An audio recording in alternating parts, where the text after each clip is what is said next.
السلام علیکم ورحمۃ اللہ تعالی وبرکاتہ۔ نحمده ونصلي ونسلم على رسوله الكريم، اما بعد فاعوذ باللہ من الشیطان الرجیم، بسم اللہ الرحمن الرحیم۔ ان اللہ وملائکتہ یصلون علی النبی یا ایہا الذین آمنوا صلوا علیہ وسلموا تسلیما۔ اللہم صلی علی سیدنا ومولانا محمد معدن الجود والکرم وآلہ الکرام وابنہ الکریم وبارک وسلم صلاۃ وسلاما علیک یا رسول اللہ صلی اللہ تعالی علیہ وسلم۔ بسم اللہ الرحمن الرحیم کی تفسیر جاری ہے، اس میں بازر بھی اور اسم اور کلمہ جلالت یعنی اللہ، اس کے تعلق سے کچھ باتیں بیان کی گئی، اور خاص طور پر ایک چیز جو اس سے پہلے والے درس میں ذکر کی تھی وہ یہ کہ نبی پاک صلی اللہ علیہ وسلم کا نام اسم اللہ بھی ہے، کیونکہ اسم کا مطلب وہ ہوتا ہے جو ذات کو بتائے۔ چونکہ نبی پاک صلی اللہ علیہ وسلم بھی اللہ تبارک و تعالیٰ کی ذات کو بتاتے ہیں، اللہ تبارک و تعالیٰ کی حقیقت کو حضور پاک صلی اللہ علیہ وسلم نے ظاہر کیا، اس لیے آپ کے ناموں میں سے ایک نام ہے اسم اللہ۔ اب آگے جو بسم اللہ کے الرحمن الرحیم میں جو آگے دو صفتیں ہیں اللہ تبارک و تعالیٰ کی، وہ ہے الرحمن اور الرحیم، بہت زیادہ مہربان، رحم فرمانے والا۔ تو یہ یا تو اللہ تعالیٰ کی صفت ہے یا لغوی معنی میں اسم اللہ کی، یعنی رسول پاک صلی اللہ علیہ وسلم کی، یعنی الرحمن اور الرحیم یہ اللہ تبارک و تعالیٰ کی صفتیں ہیں یا اسم اللہ کی صفتیں ہیں۔ اور حضور پاک صلی اللہ علیہ وسلم کو رحیم تو قرآن نے خود فرمایا، قرآن مجید کے اندر خود حضور پاک صلی اللہ علیہ وسلم کو رؤوف بھی فرمایا گیا ہے، اور اللہ تبارک و تعالیٰ نے خود حضور کو رحیم بھی کہا۔ کیا مطلب کہ اللہ تبارک و تعالیٰ بھی رؤوف و رحیم ہے اور حضور پاک صلی اللہ علیہ وسلم بھی رؤوف و رحیم ہے۔ اچھا، فرق صرف اتنا ہے کہ اللہ تبارک و تعالیٰ رؤوف و رحیم ہے تو بالذات ہے، اور نبی کریم صلی اللہ علیہ وسلم رؤوف و رحیم ہے تو اللہ کی عطا سے، یعنی یہ خوبی، یہ صفت حضور پاک صلی اللہ علیہ وسلم کو اللہ تبارک و تعالیٰ نے عطا فرمائی، یعنی حضور رحم کرتے ہیں، حضور مہربان ہیں اپنی امت کے لیے، تو یہ جو صفت اور یہ خوبی حضور پاک صلی اللہ علیہ وسلم کو اللہ نے عطا کی۔ اور اللہ تبارک و تعالیٰ بھی مہربان ہے، اللہ تبارک و تعالیٰ بھی اپنی مخلوق پر مہربانی فرماتا ہے، رحم فرماتا ہے، لیکن اللہ تبارک و تعالیٰ کی جو یہ صفت ہے وہ بذات کسی کی دی ہوئی نہیں ہے، یہ دونوں میں فرق ہے۔ لہٰ لفظ رحمان، تو اس کے بارے میں گزارش ہے کہ شیخ عبدالحق محدث دہلوی رحمۃ اللہ تعالیٰ علیہ کی مدارج النبوہ میں آپ نے فرمایا کہ حضور تمام صفات الہیہ سے موصوف ہیں، یعنی اللہ تبارک و تعالیٰ کی جتنی بھی صفات ہیں، رحمان ہو، رحیم ہو، قادر ہو، قدیر ہو، حی ہو، یہ ساری صفتوں کے مظہر ہیں ہمارے آقا حضور رحمت عالم صلی اللہ علیہ وسلم۔ یعنی اللہ تبارک و تعالیٰ کی صفتوں کا ظہور ہمارے آقا کی ذات سے ہوتا ہے، یعنی اللہ تبارک و تعالیٰ کی صفات اور خوبیوں کے جلوے ہمیں حضور پاک صلی اللہ علیہ وسلم کی ذات میں نظر آتے ہیں، یعنی اللہ تبارک و تعالیٰ نے اپنی تمام صفات کے جلوے حضور پاک صلی اللہ علیہ وسلم کو عطا فرمائے۔ جیسے کہ ابھی رؤوف و رحیم کے بارے میں ابھی عرض کیا گیا کہ اللہ تبارک و تعالیٰ بھی رؤوف و رحیم ہے اور ہمارے آقا بھی رؤوف و رحیم ہے، یعنی اللہ تبارک و تعالیٰ نے یہ خوبیاں حضور کو بھی عطا فرمائی۔ نیز قرآن نے فرمایا وما ارسلناک الا رحمۃ للعالمین، یعنی ہم نے تمہیں سارے جہان کے لیے رحمت بنا کر بھیجا۔ تو حضور سارے جہان والوں پر رحم فرماتے ہیں، سارے جہان والوں پر مہربانی فرماتے ہیں، اور سارے جہان والوں کے لیے حضور پاک صلی اللہ علیہ وسلم رحمت ہیں۔ تفسیر کبیر کے شروع میں بسم اللہ کے ماتحت ہے کہ حق تعالیٰ کے 3000 نام ہیں، اللہ تبارک و تعالیٰ کے 3000 نام ہیں، جن میں سے 1000 کو ملائکہ جانتے ہیں، یعنی 1000 ناموں کو فرشتے جانتے ہیں، اور 1000 نام صرف انبیاء کرام جانتے ہیں، اور باقی کے 1000 میں سے 300 نام توریت شریف کے اندر جو حضرت موسیٰ علیہ السلام پر نازل کی گئی، اور 300 نام انجیل کے اندر ہے جو حضرت عیسیٰ علیہ السلام پر نازل کی گئی، اور 300 نام زبور کے اندر ہیں، اور 99 نام قرآن مجید کے اندر ہے۔ ابھی کتنے ہو گئے؟ 300 توریت میں، 300 زبور کے اندر، 300 انجیل کے اندر، تو یہ ہو گئے 900، اور 99 نام قرآن مجید کے اندر ہیں، تو کتنے ہو گئے؟ 999 نام۔ ابھی بھی 1000 میں سے کتنے بچ گئے؟ ایک نام بچا ہے۔ 3000 نام پہلے بتایا گیا، 3000 نام ہے، اس میں سے 1000 فرشتے جانتے ہیں، 1000 کو صرف انبیاء کرام جانتے ہیں، اور باقی کے 1000 میں سے یہ اس طرح تقسیم کی کہ 300 زبور میں، 300 توریت میں، 300 انجیل کے اندر اور 99 نام قرآن مجید کے اندر کے، تو اب بچا ایک نام۔ فرماتے ہیں ایک نام وہ ہے جس کو صرف اللہ تبارک و تعالیٰ ہی جانتا ہے، اس کے علاوہ اور کوئی نہیں جانتا۔ لیکن بسم اللہ میں اللہ تعالیٰ کے جو 3 نام ہیں، ان 3 میں ان 3000 کے معنی پائے جاتے ہیں کہ اللہ تعالیٰ کے 3 نام بیان کیے گئے۔ ایک ہے کلمہ جلالت اللہ، ایک ہے الرحمن، اور تیسرے نمبر پر ہے رحیم۔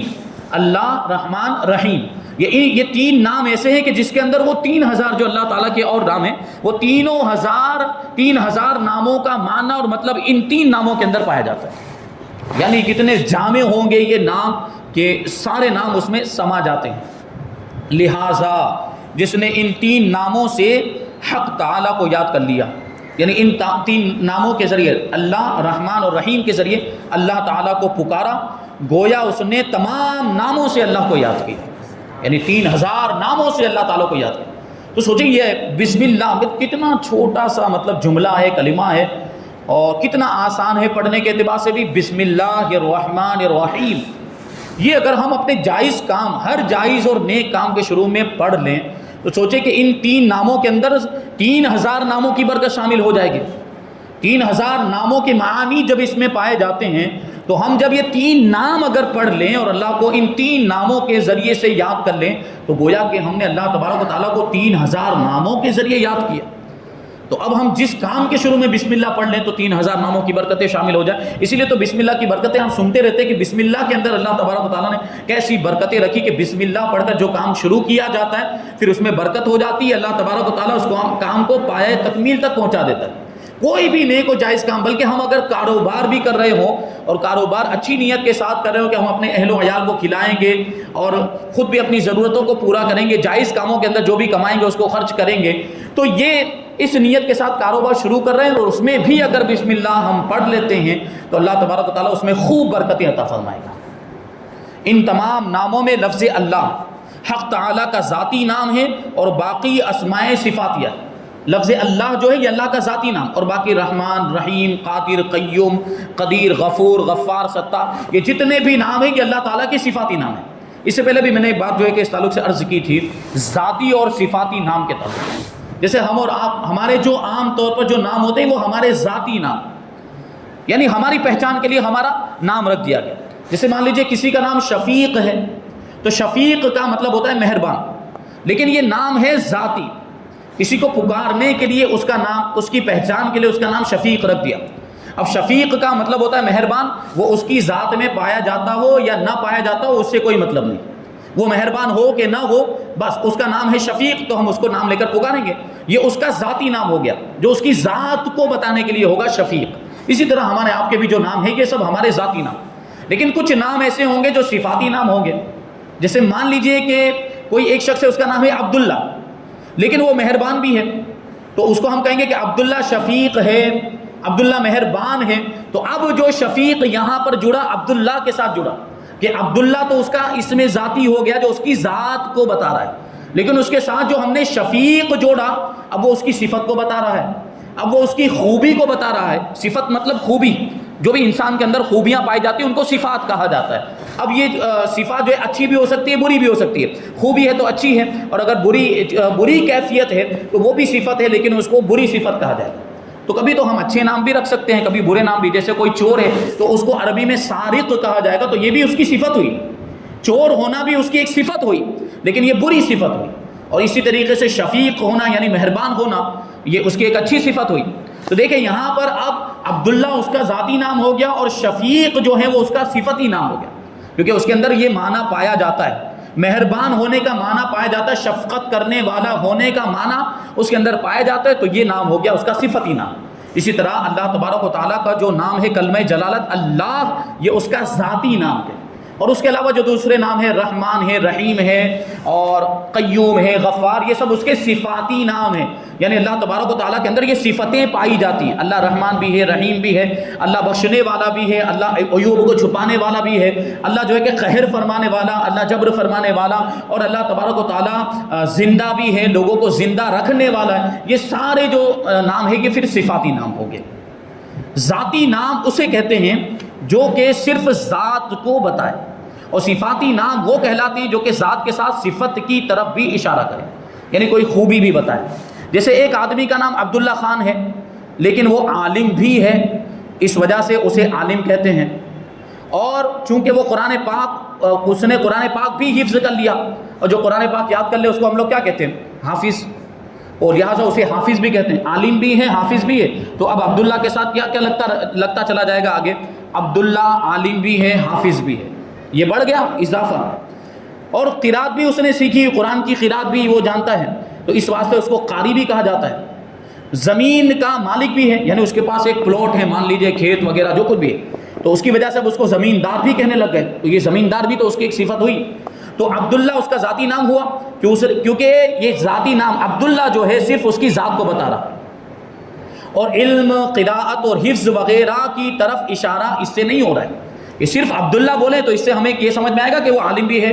یہ صرف عبداللہ بولنے سے اس کا حافظ ہونا یا اس کا قاری ہونا یا زمیندار ہونا سمجھ میں نہیں آتا ہے. عبداللہ سے ابھی ہمیں صرف اس کی ذات سمجھ میں آ رہی ہے جس کا نام ہے عبداللہ. وہ آدمی ہمیں سمجھ میں آ رہا ہے، وہ شخص ہمیں سمجھ میں آ رہا ہے عبداللہ بولنے سے. اور دوسرے نام جو ہے وہ اس کے صفاتی نام ہیں. اس طرح لفظ اللہ فقط اس کی ذات کو بتاتا ہے، اللہ تعالیٰ کی ذات کو بتاتا ہے، اور باقی علیم، قدیر، رحمان، رحیم وغیرہ اس کی صفات کی طرف اشارہ کرتے ہیں. اس میں ذات کی پہچان چند ہیں. ایک تو یہ کہ وہ نام والے کے ساتھ خاص ہو. جو ذاتی نام ہوتا ہے وہ نام والوں کے ساتھ خاص، نام کے ساتھ خاص ہے، جس کا وہ نام ہے اس ذات کے ساتھ وہ خاص ہو. اور دوسرے کی اس میں شرکت نہ ہو، دوسرے کی اس میں شرکت نہ ہو. جیسا ابھی میں نے بتایا عالم، تو عبداللہ بھی عالم ہو سکتا ہے، اور عبداللہ کے علاوہ دوسرے لوگ بھی تو عالم ہو سکتے ہیں. عالم بہت سارے لوگ ہو سکتے ہیں، جو عالم ہوگا اب اس کو عالم کہا جا سکتا ہے. لیکن یہ عبداللہ، جب عبداللہ کا نام رکھ دیا گیا تو عبداللہ یہ اس کے ساتھ خاص ہو گیا، اس کی ذات کے ساتھ خاص ہو گیا. اب یہ اس کا جو نام عبداللہ ہے اس میں کوئی دوسرا شریک نہیں ہو سکتا. یہ الگ بات ہے کہ دوسرا کوئی عبداللہ ہو سکتا ہے لیکن وہ عبداللہ الگ ہوگا. اس کا جو نام اس میں ذاتی ہے وہ عبداللہ اس کے ساتھ خاص ہو گیا، اسی کو کہتے ہیں. دیکھو، جو بھی علم سیکھ لے اسے عالم، اور جو بھی قرآن پاک حفظ کر لے اسے حافظ کہا جائے گا. لیکن اس علم اور حفظ کی وجہ سے کسی کو عبداللہ خان نہیں کہا جائے گا. عالم اور حافظ کہا جائے گا لیکن عبداللہ ادھر منتقل نہیں ہوگا، عبداللہ تو ادھر ہی رہے گا. اس لیے قرآن کریم میں حق تعالیٰ کے بعض صفاتی نام رؤوف، رحیم وغیرہ غیر اللہ کے لیے بھی استعمال فرمائے گئے، لیکن اللہ کسی کو نہیں کہا گیا. رحمان اور رؤوف دوسرا کوئی ہو سکتا ہے، جیسے حضور پاک صلی اللہ علیہ وسلم رؤوف اور رحیم، رحمان نہیں، رؤوف اور رحیم، حضور پاک صلی اللہ علیہ وسلم رؤوف اور رحیم بھی ہیں. حضور کو قرآن مجید کے اندر رؤوف اور رحیم فرمایا گیا، لیکن حضور پاک صلی اللہ علیہ وسلم اس کا مطلب یہ نہیں کہ اللہ ہو گئے، کیونکہ یہ صفاتی نام ہے. یہ صفت دوسرے کے اندر بھی پائی جا سکتی ہے، لیکن جو اس میں ذات ہے وہ دوسرے میں نہیں پایا جا سکتا. دوسرے یہ کہ اس میں ذات کبھی کسی اسم کی صفت بن کر نہیں آتا. جو اس میں ذات ہے وہ ذات ہی کو بتلاتا ہے، پھر وہ صفت کو نہیں بتاتا. صفت اس میں پائی جاتی ہو یا نہ پائی جاتی، بلکہ صفتوں کا موصوف بن کر آتا ہے. یعنی اس کی صفت آئے گی، کوئی دوسرا لفظ ہوگا، کوئی دوسرا ایسا کلمہ ہوگا جو اس کی خوبی کو بتائے. تو یہ دیکھیں، یہ کہہ سکتے ہیں کہ عبداللہ خان عالم، فاضل، حاجی، قاری ہے، لیکن یہ نہیں کہہ سکتے کہ حاجی صاحب عبداللہ خان ہیں. یہ غلط ہو جائے گا. اسی طرح قرآن پاک میں ہر جگہ لفظ اللہ موصوف بن کر تو آیا ہے مگر کسی اسم کی صفت نہیں بنا.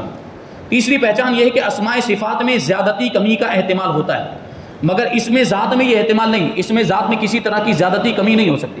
جیسے ابھی میں نے بتایا آپ کو صفت عالم، تو اس کے علم میں کمی زیادتی ہو سکتی. کوئی بڑا عالم ہوگا، کوئی چھوٹا عالم ہوگا، کسی کا علم کم ہوگا، کسی کا علم زیادہ ہوگا. تو صفت میں یہ ہو سکتا ہے کہ صفت کم زیادہ ہو سکتی ہے، لیکن جو اس میں ذاتی ہوگا جیسے عبداللہ خان، تو اس میں کمی زیادتی کا کوئی مطلب ہی نہیں ہو. تو پوری ذات کو بتا رہے بس، وہ جو جس کا نام ہے اس کے وجود کو بتا رہے بس. اب اس میں کمی زیادتی کا کوئی سوال ہی نہیں. تو اس میں جلالت میں بھی یہی معاملہ اللہ تبارک و تعالیٰ کی ذات کو بتاتا ہے. مثلا یہ کہہ سکتے ہیں کہ فلاں شخص سے زیادہ عالم ہے، اس سے زیادہ قاری ہے، اس سے زیادہ مالدار ہے، لیکن یہ نہیں کہہ سکتے کہ اس سے زیادہ عبداللہ ہے. یہ نہیں ہو سکتا. اسی طرح حق تعالیٰ کے دوسرے بعض ناموں میں تفضیل وغیرہ کے صیغے بن سکتے ہیں، یعنی فضیلت، ایک دوسرے کی فضیلت والی بات آ سکتی ہے. مثلا اللہ تعالیٰ عالم بھی ہے، علام بھی ہے، یعنی اللہ تعالیٰ جاننے والا بھی ہے، بہت زیادہ جاننے والا بھی ہے، قادر بھی ہے اور قدیر بھی ہے، قدرت والا بھی ہے اور قادر مطلق بھی ہے، یعنی قدرت صرف اسی کا خاصہ ہے، وہ اللہ تبارک و تعالیٰ کی ذات ہے. لیکن لفظ اللہ کی نہ تفضیل بنے نہ مبالغہ بنے، یعنی اللہ ہے تو اس سے زیادہ اللہ یا اس سے کم اللہ، یہ نہیں ہو سکتا، یہ کہا ہی نہیں جا سکتا، اس میں نہ مبالغہ ہو سکتا ہے یا نہ صفت مشبہ، اس فرق کا بہت زیادہ خیال رکھنا چاہیے۔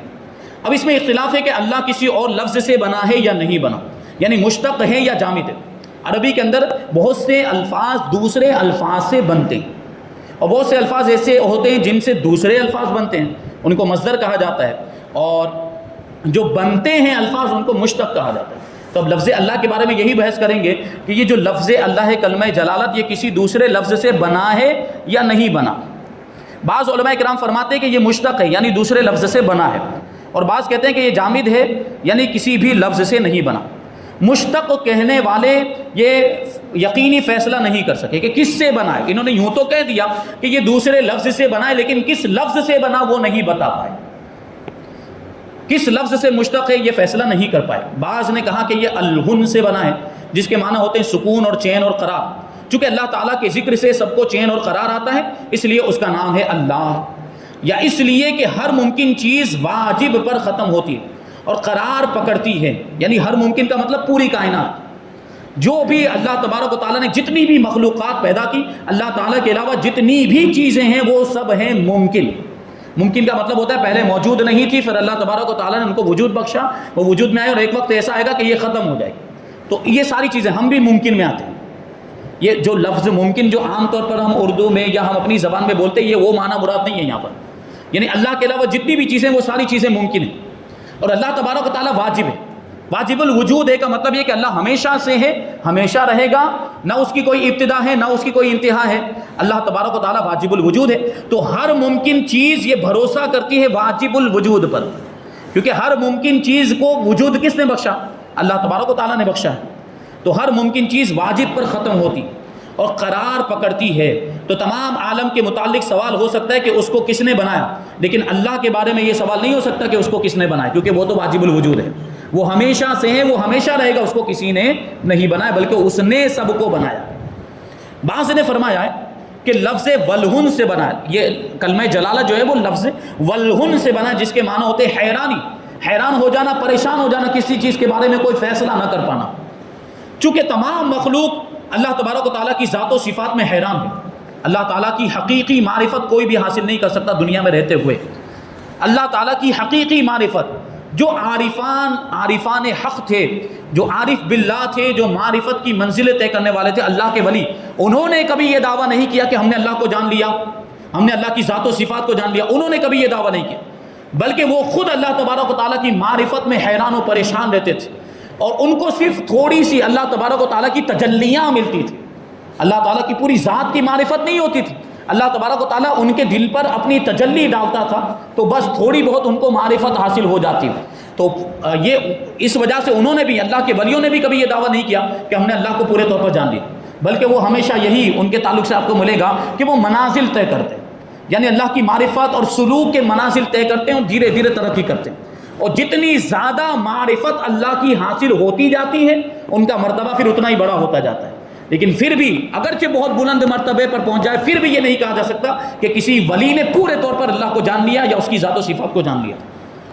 تو یہ بات ہوئی کہ ساری مخلوقات اللہ تبارک و تعالیٰ کی ذات و صفات کے بارے میں حیران ہیں، محرومین تو جہالت کی تاریکیوں میں پھنسے ہوئے ہیں، جو اللہ کو مانتے ہی نہیں ہیں، تو وہ تو اللہ کو جب مان ہی نہیں رہے تو اللہ کی ذات میں غور و فکر ہی نہیں کریں گے، تو ویسے ہی وہ تو جاہل ہیں۔